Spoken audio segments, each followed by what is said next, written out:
काजोल एक बंगाली फैमिली की लड़की थी और जिगर एक गुजराती लड़का था। जिगर को काजोल एक दोस्त की शादी में मिली थी और दोनों में प्यार हो गया।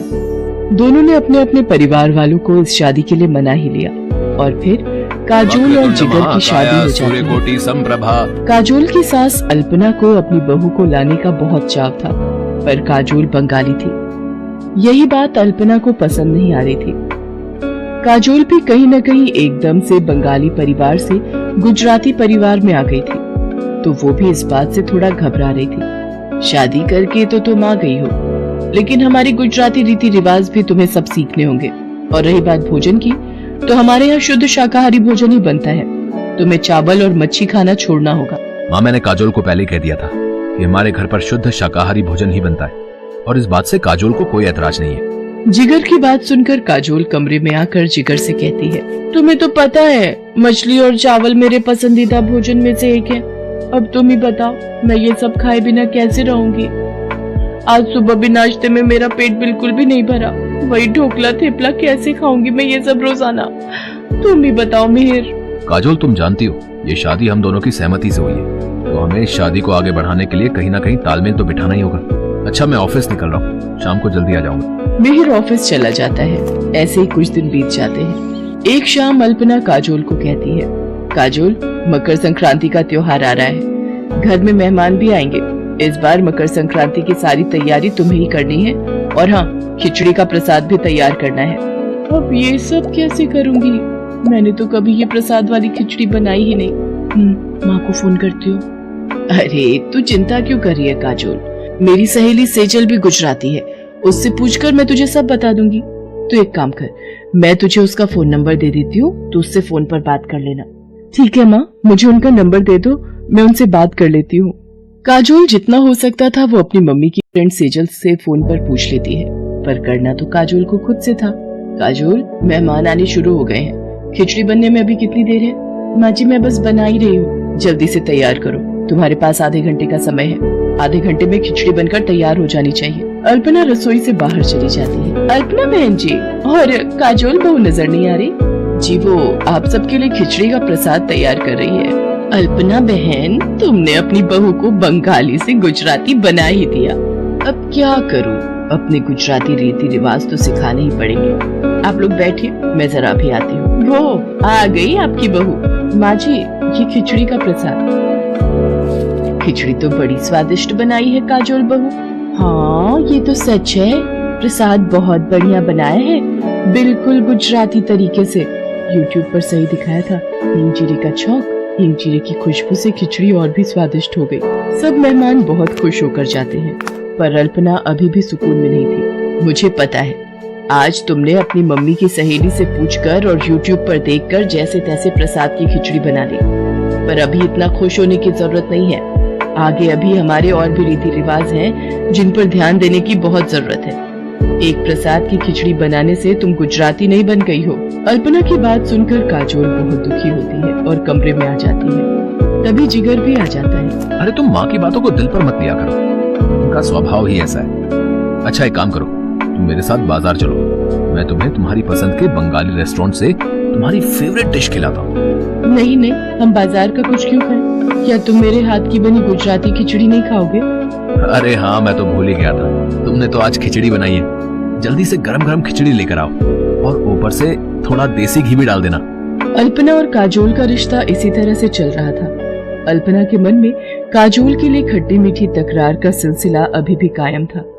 ऐसे ही एक दोपहर अल्पना धूप में अचार और पापड़ सुखा रही थी।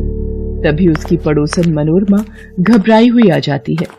अरे अल्पना बहन, वो मैंने तुम्हें बताया था ना, मेरी बेटी प्रख्या जिस लड़के से प्यार करती है, अरे उसी के ऑफिस का वो लड़का, उसके घर रिश्ते की बात चल रही थी।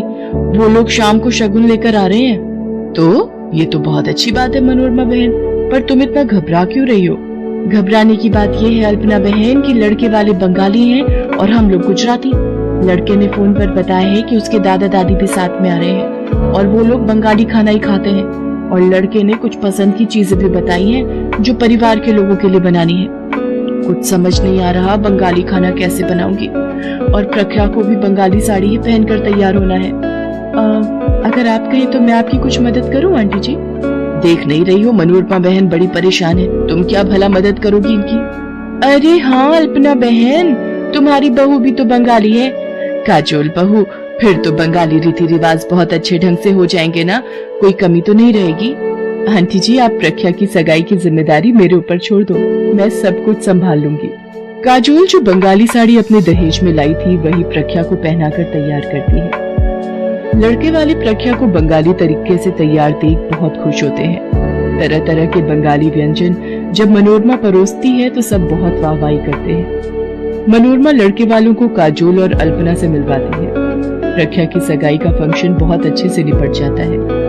लड़के वालों के जाने के बाद मनोरमा काजोल से कहती है, काजोल बहू आज तुमने सचमुच मेरी बहुत सहायता की है। थैंक यू बेटा। आंटी जी इसमें थैंक यू की क्या बात है, प्रख्या मेरी बहन जैसी है। अल्पना तुम्हारी बहू सचमुच गुणों की खान है, तुम्हें अपनी बहू पर गर्व होना चाहिए। काजोल जैसी संस्कारी बहू जिस घर में भी जाती है उस घर को स्वर्ग बना देती है। शायद तुम ठीक कह रही हो मनोरमा, मैं काजोल के रूप में कोहिनूर हीरा पहचान ही नहीं पाई। काजोल आज तुमने सचमुच मेरा सिर गर्व से ऊंचा कर दिया। अल्पना काजोल को गले से लगा लेती है और उस दिन के बाद काजोल और अल्पना के बीच कभी कोई मतभेद नहीं होता। देखकर जिगर भी बहुत खुश था।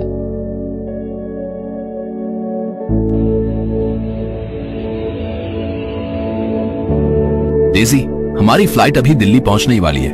वहां से हम अपने नए फ्लैट पर जाएंगे। उसके बाद मुझे माँ पापा से मिलने जाना होगा। पर क्या तुम मुझे अपने मॉम डैड से नहीं मिलवाओगे? हमारी नई नई शादी हुई है, मैं भी उनसे मिलना चाहती हूँ। अभी नहीं डार्लिंग, अभी सही समय नहीं आया है। हम अचानक से गए तो बात बिगड़ सकती है। पहले मैं उनसे बात कर लूं, उसके बाद मैं अपने आप तुम्हें वहाँ ले चलूंगा। रवि लंदन में नौकरी करता था, अब वो वापस इंडिया लौट रहा था। डेजी एक विदेशी लड़की है, वो भी रवि के साथ ही जॉब करती थी और उन दोनों में प्यार हो गया। रवि और डेजी ने शादी कर ली। रवि डेजी को लेकर अपने नए फ्लैट पहुंचता है। डेजी, तुम हाथ मुंह धोकर फ्रेश हो जाओ, मैं माँ पापा से मिलकर थोड़ी देर में आ जाऊंगा और खाना भी घर से ही पैक करवा लूंगा। रवि डेजी को फ्लैट में छोड़कर अपने घर पहुंचता है। उसे सामने देखकर उसके माता पिता बहुत खुश होते हैं, पर कोई और भी खुश था जो दरवाजे की ओट से रवि को देख रहा था, और वो थी रवि की पहली पत्नी शोभा। शोभा एक सीधी सादी लड़की थी।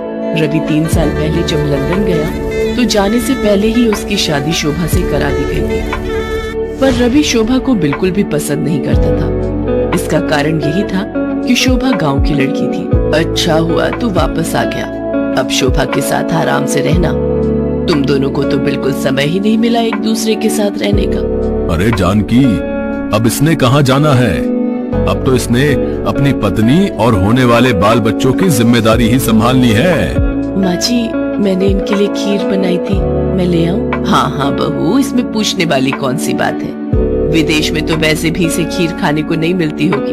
तुम दोनों आराम से बैठकर खाना खाओ, और बहू हमारा खाना हमारे कमरे में ही दे देना। चलो जी, इतने दिनों बाद बेटा आया है, दोनों को एक साथ बैठकर बात करने दो। मौका अच्छा है, शोभा से खाना पैक करवा लेता हूँ। ये लोग खीर खाकर बताओ कैसी बनी है।